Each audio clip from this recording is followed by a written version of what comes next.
Rejection of who God is and the promises of God makes God sad. When people reject who God is and then they suffer the consequences of that, God is not pointing his finger saying, ha, ha, ha, laughing at those people, you get what you deserve. It breaks the heart of God when people are getting the consequences of their sins, and it makes him sad. Now, that's what makes God sad. Now, what makes God angry? What makes God mad? Look with me in verse 45 of Luke 19. Then Jesus went into the temple right after the triumphal entry, and he began to drive out those who bought and sold in it, saying to them, "It is written, my house is a house of prayer."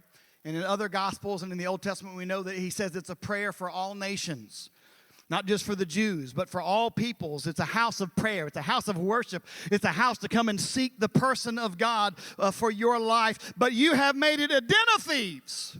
Now, he's not angry because they're buying and selling or necessarily making a profit. This is not something that we can apply to churches that sell T-shirts or sell coffee mugs in the church building. He's not talking about that at all. These men or women, if it was women, they were providing a very necessary service. As people came in, they had to change their sacrifices and some of their money into the type of money that was received by the priests in the temple. According to the Levitical law, it was all righteous in that matter. But what was happening was these men and women, if it was women, these business people were cheating God's people who were coming in to make the sacrifices, and they were pushing away and hindering people who couldn't pay the fare or couldn't afford the price that they were charging, and they were literally being a physical barrier to people who would come in and worship God and pray to God and seek the person of God. And so he's angry because they're getting in the way. They're hindering people from coming into the temple and worshiping God. So what makes God angry? God is angry when we become a barrier to other people who sincerely come and want to worship him.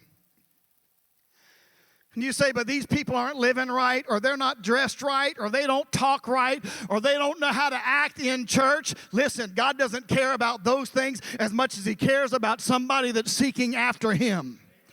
And imperfect people are the ones that seek after him. And really, God says, they're not seeking me, I'm seeking them. I'm seeking those people to come and to worship me, and I'm drawing them in, and my arms are open to them. And yet there are some people in the church, in the household of faith, that are being a barrier to those people.